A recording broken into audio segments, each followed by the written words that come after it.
I want to talk to you today about scaling. We call it scaling, as other people call it pyramiding into winners. This is a technique that really works, especially in either short-term trading or swing trading like we do. So one of the things you want to do is you want to check the market tone first. The market tone is critical. You want to make sure that you're not trying to scale into a long position in a market tone that's negative and selling off. It's going to be impossible to do. So you want to find a day when the market is moving up, that's coming in your way. Maybe it starts off fairly benign, but then it starts to gather some steam. That's the perfect day to start doing some scaling. So you've got a stock that's got some mojo. You bought it at $20 a share. You bought 1,000 shares. Then you go from 1,000. The next buy that you add might be at $20.30.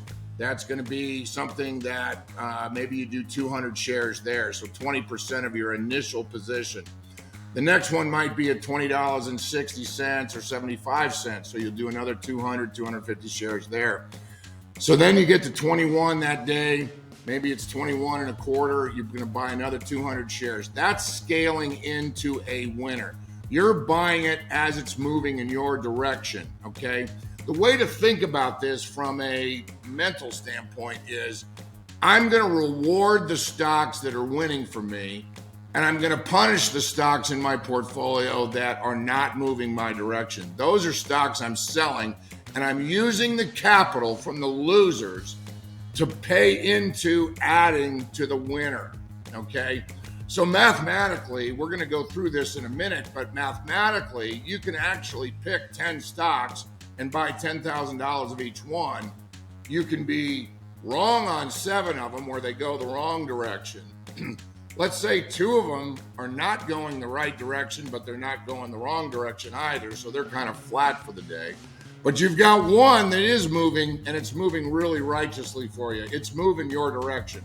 That's the stock that's going to be getting the new capital from the losers that you're selling. Mr. CT, he asks, have you scaled into CCC? How many times? And then more specifically, scale trigger 0.2, 0.1, 0.5. We hit C4 6,500 shares out of the chute, and then we hit another 1,000 we paid $597 on the initial buy and $610 after that, and we have not hit it since then.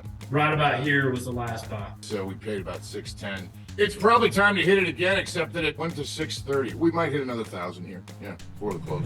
Shop, SHOP, making a new high now. When is a good time to start scaling in? Don't always think you got to wait for Dutch to buy something that's working, right, Dutchman? Look, we're going to put you in front of what we think are going to be great trades and good trades. They're not always going to be, but if we put you in front of one that's going to be a good trade and it's going the right way, set your own scaling, okay? Don't wait for me to tell every move, Our general move is to, if we buy $25,000 worth of a stock, we're going to hit it with somewhere between $2,500 and $5,000 on each ad. And whether that's every 20 cents or 50 cents or $1, it depends on the price of the stock. So if you've got an expensive stock that's like Shop a little bit, maybe you hit it every $1.